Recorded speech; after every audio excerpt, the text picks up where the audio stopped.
বাজারে গিয়ে বেগুন কিনতে গিয়ে ঠকে যাচ্ছেন, বাড়ি এসে দেখছেন বেগুনে পোকা। আপনাদের জন্য রয়েছে স্মার্ট ট্রিক্স। বেগুনে পোকা আছে কিনা বুঝে যাবেন এক চুটকিতে। বাজারে গিয়ে ঠকার দিন শেষ।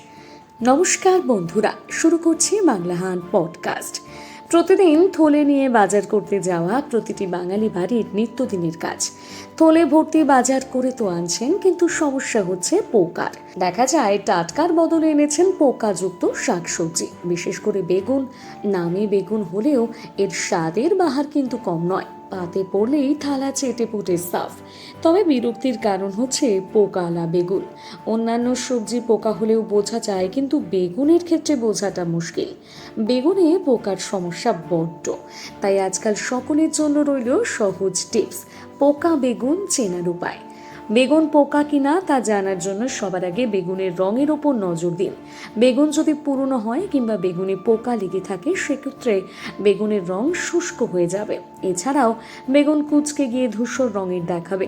অন্যদিকে বেগুন তাজা হলে ত্বক দেখাবে চকচকে এবং গাঢ় রঙের। 2. বেগুনে বীজ আছে কিনা সেটাও লক্ষ্য করতে হবে।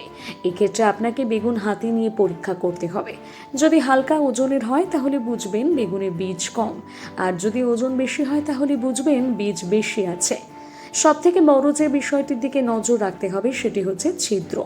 ভালো বেগুন খেতে চাইলে ভুলেও কোনো ছিদ্রযুক্ত বেগুন আনবেন না, কারণ ছিদ্রযুক্ত বেগুন থাকে পোকা। তাই বেগুন কেনার সময় এই বিষয়ে সচেতন হন। সবসময় চেষ্টা করবেন ছোট সাইজের বেগুন কেনার, কারণ বেগুন যত বড় হবে পোকা থাকার সম্ভাবনাও ততটাই বেশি। এতক্ষণ আপনারা শুনছিলেন বাংলা হাট পডকাস্ট।